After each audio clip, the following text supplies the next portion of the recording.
or your local Jeep dealer today.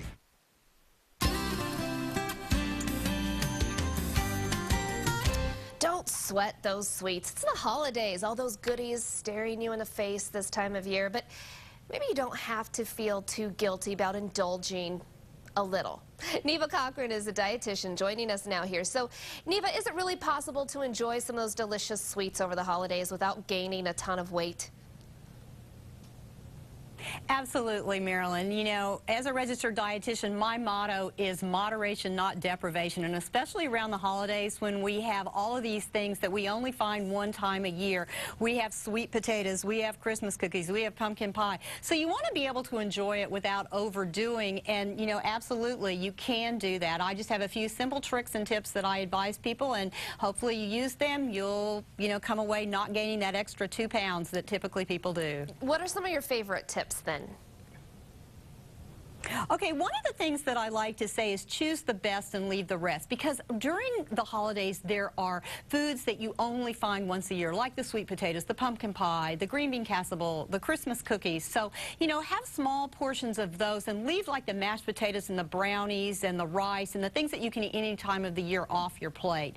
The second thing is to you know, eat smaller portions. The first bite tastes as good as the last. So, like, I have some small pumpkin muffins here. Better choice to have one of those than a big piece of pumpkin bread. A small sliver. You know, fill your plate once with those typical traditional holiday foods, but don't go back for seconds. And finally, burn off extra calories with more physical activity. And often there are, you know, opportunities around the holidays where you can do that with, you know, walking more at the mall when you're shopping, or going outside and taking advantage of winter activities like snowshoeing or ice skating. So just make sure you can balance out those extra calories. And a lot of people are concerned about sugar intake as well. And there was a concern a while back about high fructose corn syrup as to how the body actually absorbs that. And are there concerns there anymore? No. You know, sugar and high fructose corn syrup are exactly the same. They have the same sugars, the same calories, and they're used the same way by the body. And you're going to find, you know, high fructose corn syrup and sugar in a lot of the different holiday foods. So, again, the key is to have moderation in all sweet foods. You don't have to leave them out, but, you know, look for things that are nutrient-rich that have sugars in them. Like we have some low-fat eggnog here, some low-fat cocoa. So by, you know, using those, you're getting a lot of other nutrients as well as your sugar or high fructose corn syrup. You know, I'm glad that table's in front of you and not me right now, because I would eat all of that that's in front of me. Doesn't it look great? It does. Now, before we go to, obviously, let us know where we can go for more information if we have questions. And is there anyone from the, you know, the Kearney area? Is there anyone you want to give a shout out to?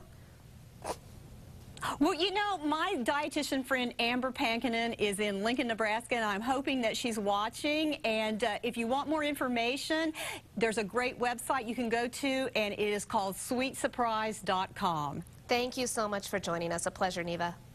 And if you do have questions as well, remember you can always go to our website, nebraska.tv.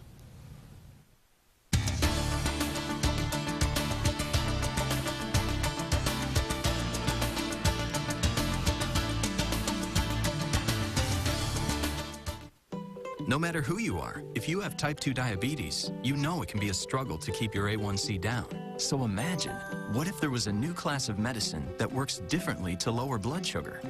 Imagine loving your numbers. Introducing Once Daily Invokana. It's the first of a new kind of prescription medicine that's used along with diet and exercise to